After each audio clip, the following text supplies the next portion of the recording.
வணக்கம். நான் உங்க தங்கம் டெய்லர். இன்றைக்கி இந்த வீடியோவில் ஒரு சில்க் சாரீக்கு கொஞ்சம் சிம்பிளான மாடல் ப்ளவுஸ் வந்து தைக்க போகிறோம். இப்போ பின்கழுத்து மாடல் மட்டும் இல்லாமல் இந்த பார்டரை வச்சு நம்ம முன்கழுத்துக்கும் எப்படி பார்டர் கொடுத்து அதில் லேஸ் கொடுக்குறது அப்படிங்கிறதையும் பார்க்கலாம். வீடியோவை ஸ்கிப் பண்ணாமல் முழுமையாக பாருங்கள். இப்போது வந்து நான் முதுகு பக்கத்தை நல்ல கிளாத்லேயும் லைனிங்லேயும் கட் பண்ணி எடுத்து வச்சுருக்கேன். நம்ம வந்து ஹேண்ட்வாஷில் தான் நெக்கை கட் பண்ணி தைக்க போகிறோம். அதுக்காக நான் வந்து ஹேண்ட்வாஷ் எடுத்திருக்கேன். இந்த கேன்வாஸோட உயரம் பார்த்திங்கன்னா, நம்ம நார்மலாக நெக்க அளவு எடுக்கும் பாருங்க, அதில் இருந்து ஒரு 3 இன்ச்சு 3 1/2 இன்ச்சு வரைக்கும் கொஞ்சம் அதிகமாக எடுத்துடலாம். நான் வந்து 2 மடிப்பாக எடுத்து வச்சுருக்கேன். கேன்வாஸில் ஒரு 9 1/2 இன்ச்சு உயரம் மார்க் பண்ணியிருக்கேன். 2 3/4 இன்ச்சு அகலம் மார்க் பண்ணி பாக்ஸ் வரைஞ்சி விட்டுருக்கேன். இப்போ அதுக்குள்ளே ரவுண்டு தான் நான் வந்து வரைஞ்சிக்கிட போகிறேன். இப்போ அந்த ரவுண்டுக்கு வெளிப்பக்கமாக மேலே அந்த ஷோல்டர்லேருந்து ஒரு 3/4 இன்ச்சு அளவுக்கு வர்ற மாதிரி அப்படியே கீழே வர வர அந்த நம்ம பாக்ஸ் போட்ட கார்னர் இருக்குது பாருங்கள், அதுக்கு வெளிப்பக்கத்தில் வந்து நல்லா ஒரு அகலமாக ரவுண்டு மாதிரி வந்து அதில் ஒரு சின்ன வளைவு எல்லாம் போட்டு கீழே வந்து நல்ல ஒரு ஹார்ட் ஷேப்பில் வரைஞ்சி விட்டுருக்கேன். இப்போ இதை கட் பண்ணி எடுத்தாச்சு. இப்போ நம்ம வந்து உள்பக்கத்தில் இருக்கக்கூடிய அந்த ரவுண்டு நெக்கை கட் பண்ணணும். இதை மொத்தமாக கட் பண்ணாமல் மேலே வந்து ஒரு 1/2 இன்ச்சுக்கு விட்டுட்டு அதுக்கப்புறம் இந்த மாதிரி வந்து உள்ளே இருக்கிறத கட் பண்ணி எடுத்துட்டோம் அப்படின்னா நம்ம வந்து வச்சு அயர்ன் பண்ணுறதோ இல்லைன்னா அப்படி கிளாத்துக்கு மேலே வச்சு தைக்கிறதா இருந்தாலும் ரொம்ப ஈஸியாக இருக்கும். நம்ம எடுத்த அளவு வந்து விலகி போகாது. அதனால் இந்த மாதிரி வந்து நம்ம கட் பண்ணி தைச்சிடலாம். இப்போ வந்து நல்ல கிளாத்தில் உள்பக்கமாக இந்த லைனிங்கை வச்சுட்டு சுற்றி ஒரு ஜாயின் தையல் போட்டு எடுத்து வச்சிடலாம். மறக்காமல் எக்ஸ்ட்ரா நிற்கக்கூடிய அந்த பிசுறு எல்லாமே கட் பண்ணி விட்டுடணும். அப்படி இல்லைன்னா நம்ம வந்து அந்த ப்ளவுஸை வந்து ஜாயின் பண்ணும்போது கொஞ்சம் அளவுகள் முன்ன பின்ன வரும். உள்பக்கமாக பார்க்குறதுக்கும் நீட்டாக இருக்காது. இப்போ வந்து பார்டர் ஒரு பக்கம் கைக்கு போக இன்னொரு பக்கத்தில் உள்ள பார்டர் இருந்தது. அதை வந்து அப்படியே 2ஆக மடிச்சிட்டு நீளமாக இருந்ததை அகலமாக வர்ற மாதிரி கட் பண்ணி விட்டு எடுத்து வச்சுருக்கேன். இப்போ அந்த பார்டரோட உள்பகுதி இருக்குது பாருங்கள், அதிலேருந்து நம்ம கேன்வாஸை இப்படி வச்சு தையல் போட்டுடலாம். அப்படி இல்லைன்னா அயர்ன் பண்ணுறதா இருந்தாலும் அயர்ன் பண்ணி எடுத்துடலாம். நான் வந்து வச்சு தையல் போட்டுட போகிறேன். இந்த மாதிரி தையல் போடும்போது அந்த கேன்வாஸில் இருக்கக்கூடிய பசை பகுதி கிளாத்தை ஒட்டிட்டு வர்ற மாதிரி இருக்கணும். இப்போ உள்பக்கத்தில் வந்து லைட்டாக அந்த கேன்வாஸாக படிய மாதிரி ஒரு பாயிண்ட் அளவுக்கு அப்படி சுற்றி தையல் போட்டு எடுத்தாச்சு. அதே மாதிரி வெளிப்பக்கத்துலேயும் நம்ம என்ன டிசைன் வரைஞ்சிருக்கோமோ அதுக்கேற்ற மாதிரி இந்த மாதிரி அதுக்கு மேலாட்டில் தையல் போட்டு கேன்வாஸை விட்டு வெளியில் நிற்கக்கூடிய கிளாத் இருக்குது பாருங்க, இதெல்லாம் அப்படியே கேன்வாஸோட அளவுக்கு கட் பண்ணி எடுத்து வச்சிடலாம். கொஞ்சம் பார்க்குறதுக்கு நல்லாயிருக்கும். சிம்பிளாகவும் இருந்த மாதிரி இருக்கும். நம்ம பார்டரும் வச்சு தைச்சது போலவும் இருக்கும். அதனால் இந்த மாதிரி கொஞ்சம் அவசர நேரத்தில் தைக்கிற மாதிரி இருந்தால் இந்த மாடல் வந்து ட்ரை பண்ணலாம். இப்போ வந்து அந்த முதுகு பீஸை 2ஆக மடிச்சிருக்கேன் லைனிங் பக்கத்தில். அந்த லைனிங்கில் மேலேருந்து கீழே வரைக்கும் சென்டரில் கோடு போட்டிருக்கேன். நெக்கோட அகலம் எவ்வளோ எடுத்தோமோ அதை வந்து அந்த மடிப்பில் அளந்து மார்க் பண்ணிவிட்டு லைட்டாக ஒரு சின்ன கட் கொடுத்து எடுத்து வச்சுருக்கேன். இதை வந்து வச்சு ஜாயின் பண்ணுறது தெளிவாக தெரியும் அப்படிங்கிறதுக்காக. இப்போ அந்த லைனிங்குக்கு மேலேயே நம்ம கேன்வாஸ் எடுத்து வச்சுருக்கோம் பாருங்க, அந்த பீஸ் வந்து இந்த மாதிரி வச்சு தையல் போட்டுடணும். ஒரு தையல் போட்டுட்டு வெளியில் எடுத்துட்டு இப்போது அந்த நெக்கை சுற்றியும் தையல் போட்டுட்டு அதுக்கப்புறமா அந்த கிளாத் வந்து ஒரு 1/4 இன்ச் அளவில் நிற்கிற மாதிரி விட்டுட்டு நடுவில் இருக்கிறதெல்லாம் கட் பண்ணி ஒரு பக்கம் எடுத்து வச்சிடலாம். இந்த பார்டர் வந்து நெக்குக்கே ஓரளவுக்கு வந்து எடுத்துட்டோம். அதனால் கொஞ்சம் முன்பகுதிக்கு கொடுக்குறதுக்கு கஷ்டமாக இருந்தது. அதனால் நம்ம இந்த நெக்லேருந்து கட் பண்ணி எடுத்தோம் பாருங்கள், அதை வந்து வேஸ்ட் பண்ணாமல் எடுத்து வச்சுருக்கேன். அதை எப்படி முன்பக்கத்துக்கு வைக்கிறது அப்படிங்கிறதையும் காமிக்கிறேன், தெளிவாக பாருங்கள். இப்போ வந்து அந்த பீஸ் அப்படியே திருப்பி நம்ம வந்து நல்ல நகத்தால் தேய்ச்சி விட்டு விளிம்பில் ஒரு தையல் போட்டுடலாம். நம்ம வந்து வச்சு தைக்கும்போது லைனிங் பக்கத்தில் வச்சு தைச்சிருந்தோம். இப்போ வந்து நல்ல பக்கத்துக்கு வந்துட்டு தையல் போட்டு திருப்பினதுக்கப்புறமா இப்போ அந்த கேன்வாஸோட வெளிப்பக்கத்துலேயும் சுற்றி ஒரு தையல் போட்டு எடுத்து வச்சிடலாம். அந்த நெக்கில் வந்து கட் பண்ணி எடுத்தோம் பாருங்கள், அந்த வளைவு பகுதி அதை வந்து நம்ம அந்த லைனிங்கு நல்ல கிளாத் எல்லாமே சேர்ந்து இருந்தது. அந்த பார்டர் மட்டும் வர்ற மாதிரி தனியாக பிரித்து எடுத்துக்கிட்டேன். இப்போ அந்த பார்டர் வந்து நெக்கில் இந்த மாதிரி வச்சு தையல் போட்டிருக்கேன். இப்போ ஏற்கனவே முன்பகுதியை வந்து ஜாயின் பண்ணி எடுத்து வச்சுருக்கேன். இப்போ அந்த பீஸ் வந்து மேலே வந்து நல்ல கிளாத்து தெரிகிற மாதிரி இந்த மாதிரி நெக்கில் வச்சு தையல் போட்டிருக்கேன். இப்போ நம்ம பின்கழுத்தை வச்சு பார்க்கணும். ஏன்னா பின்கழுத்தில் நெக்கை முடிச்சிட்டோம்.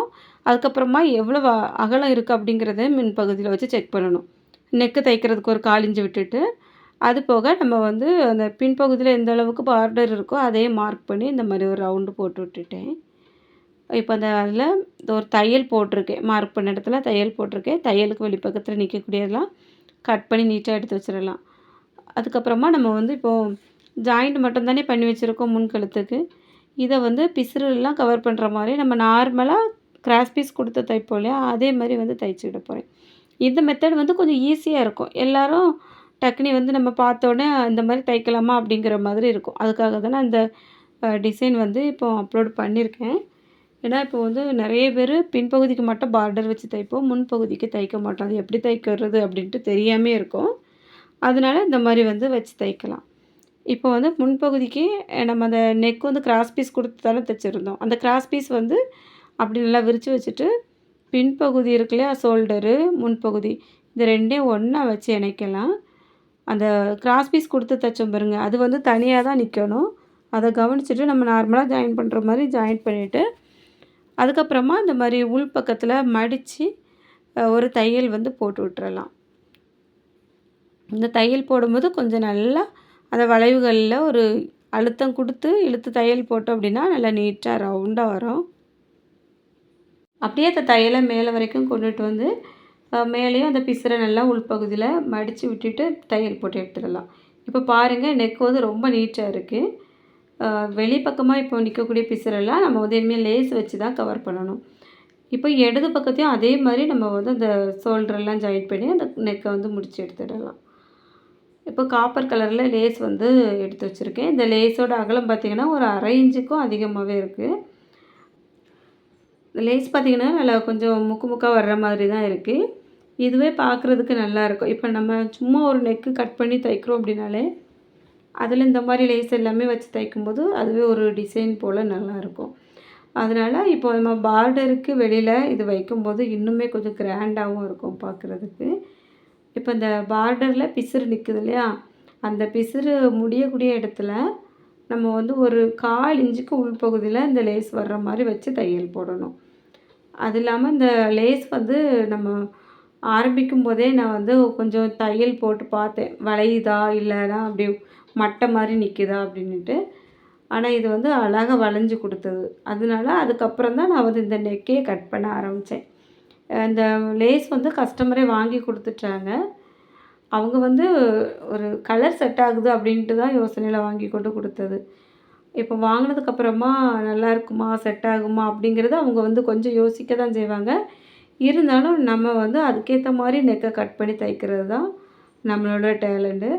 இப்போ வந்து அந்த லேஸ் வளைஞ்சதுனால நான் இந்த அளவுக்கு கொஞ்சம் வளைச்சி வளைச்சி வர்ற மாதிரி இந்த ப்ளவுஸை வந்து கட் பண்ணி தைச்சி முடிச்சிருக்கேன். நான் தைக்கும்போதே உங்களுக்கு பார்த்தாலே தெரியும், நல்லா பொறுமையாக தான் தைச்சிட்ருக்கேன். அப்படியே கொஞ்சம் மெதுவாக மெதுவாக கொண்டுட்டு வந்து முன்பகுதியில் நம்ம அந்த பார்டர்லாம் வச்சு முடிச்சிருக்கோம் பாருங்க, அந்த இடம் வரைக்குமே அப்படி வச்சு விட்டுறலாம். இந்த லேஸை வந்து அப்படியே முடிக்கிறதுக்கு முன்னாடி ஒரு 1/2 இன்ச்சு இல்லைனா 1 இன்ச்சு அளவுக்கு முன்பகுதியிலையே நம்ம கட் பண்ணிவிட்டு மடித்து தையல் போட்டுடலாம். இதுக்கு மேலே வந்து அந்த இடத்துல நம்ம பட்டியெலாம் வச்சு தைக்க போகிறோம் பாருங்க, ஊக்குப்பட்டி வீப்பட்டி எல்லாம், அதனால் நம்ம கடைசி வரைக்கும் வைக்க வேண்டிய அவசியம் இல்லை. கொஞ்சம் முன்கூட்டியே வந்து நம்ம முடித்து கட் பண்ணி எடுத்துட்டோம் அப்படின்னா பிரச்சனை இல்லை, நீட்டாக இருக்கும் பார்க்குறதுக்கு. இப்போ லேஸுக்கு வெளிப்பக்கமாகவும் நம்ம வந்து ஒரு தையல் போட்டுடலாம்.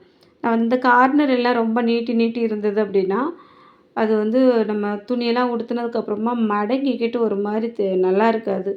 அதனால் அதில் வந்து கொஞ்சம் படுற மாதிரியே தையல் போட்டு எடுத்திருக்கேன். இப்போ பாருங்கள், நெக்கு வந்து தைச்சி முடித்தாச்சு. இப்போ இதில் இப்படியே விட்டாலும் கூட நல்லாயிருக்கும். அந்த நெக்கை சுற்றி ஒரு லைன் வந்து ஸ்டோன் லேஸ் கொடுத்தாலும் இன்னும் நல்லா கிராண்டாக இருக்கும். இப்போ நான் வந்து இதில் என்ன பண்ண போகிறேன் அப்படின்னா, சேரீலேருந்து கொஞ்சம் அந்த கலரை கட் பண்ணி எடுத்திருக்கேன். அந்த கிளாத் வந்து கட் பண்ணி எடுத்திருக்கேன். அந்த கிளாத் வந்து பார்த்திங்கன்னா கொஞ்சம் ஆரஞ்சு கலரில் டல்லாக இருக்கிற மாதிரி, அந்த மாதிரி ஒரு கலரில் இருந்தது. இப்போ கொஞ்சமாக கட் பண்ணி துண்டு துண்டாக கிராஸ் பீஸ் வந்து ஜாயின் பண்ணியிருக்கேன். அதுக்கப்புறமா கிராஸ் பீஸை ஒரு பக்கத்தில் நம்ம மடித்து தையல் போடுவோம் பாருங்க, எப்போவும் தைப்போம் இல்லையா பைப்பிங் தைக்க, அதே மாதிரி தான் தைச்சிட்டு இப்போ அந்த நல்ல பகுதியும் அந்த கிராஸ் பீஸோட நல்ல பகுதியும் ஒன்றா வர மாதிரி வச்சுட்டு இந்த மாதிரி ஒரே லெவலுக்கு தையல் போட்டுட்டு வந்துட்டுருக்கேன். நம்ம சேனலை வந்து ரெகுலராக பார்க்குறவங்களுக்கு தெரியும், இந்த மாதிரி தான் பைப்பிங் வந்து நம்ம அதிகமாக தைச்சிட்ருக்கோம். இது வந்து ரொம்ப ரொம்ப ஈஸி மெத்தடு. பிகினர்ஸாக இருக்கிறவங்க கூட ரொம்ப ஈஸியாக பைப்பிங் தைக்கலாம். அதனால தான் நான் இந்த முறைய வந்து நிறைய வீடியோவில் வந்து உங்களுக்கு காமிச்சிட்ருக்கேன். இப்போ வந்து ஒரு பக்கம் ஃபுல்லாக தையல் போட்டு எடுத்ததுக்கப்புறமா நல்ல பக்கத்துக்கு மேலே இந்த மாதிரி அந்த கிராஸ் பீஸ் வருது பாருங்க, அதெல்லாம் நல்லா உள்ளே தள்ளி தள்ளி விட்டுட்டு அந்த கிராஸ் பீஸ் வைக்கும் பாருங்க, அந்த இடத்துக்குலாம் தையல் படக்கூடாது. 2 கிளாத்துக்கும் நடுவில் ஒரு குழி மாதிரி வரும் பள்ளம் போல், அந்த இடத்துல தான் நம்ம வந்து அப்படியே ஊசியில் தையல் போட்டு கொண்டுட்டு வந்துட்டுருக்கணும். அப்போ தான் நமக்கு பார்க்குறதுக்கு அந்த பைப்பிங் வந்து நல்லா உருண்டையாக அழகாக இருக்கும். பொதுவாகவே எனக்கு பைப்பிங்கே தைக்க தெரியாது அப்படிங்கிறவங்க கூட இந்த மெத்தடில் தைச்சிங்க அப்படின்னா ரொம்ப நல்லா வரும். இப்போ வந்து பைப்பிங்கும் நான் வந்து தைச்சி எடுத்தாச்சு. இவ்வளோ தான். நம்ம ப்ளவுஸ் வந்து முடித்ததுக்கப்புறம் காமிக்கிறேன். ஏற்கனவே சொல்லியிருக்கேன், நம்ம வந்து இதை லேஸ் ஒர்க் வச்சு சிம்பிளாக முடிச்சிருக்கோம். இன்னும் கிராண்ட் ஆக்குறது நம்மளோட திறமை தான். இப்போ இதில் இன்னுமே ஒரு லைன் வந்து அந்த நெக்கில் மேல் பகுதி இருக்குது பாருங்கள், அதில் வந்து நம்ம ஸ்டோன் லேஸ் கொடுக்கலாம். அதுக்கப்புறமா அந்த பார்டர் வரக்கூடிய இடங்கள்லாம் கொஞ்சம் பேட்ச் ஒர்க்கெல்லாம் கொடுத்தோம் அப்படின்னா ரொம்ப கிராண்டாயிரும். இன்றைக்கி இந்த மாடலை தான் கம்ப்ளீட்டாக முடித்தாச்சு. எப்படி இருக்குது அப்படிங்கிறத மறக்காமல் கமெண்டில் சொல்லிவிட்டு, நீங்கள் இன்னும் நம்ம சேனலை சப்ஸ்கிரைப் பண்ணலைன்னா சப்ஸ்கிரைப் பண்ணிவிட்டு பக்கத்தில் இருக்க பெல் பட்டனே ஆன் பண்ணிடுங்க. இது வரைக்கும் இந்த வீடியோ பொறுமையாக பார்த்த எல்லாருக்கும் ரொம்ப ரொம்ப நன்றி. வணக்கம்.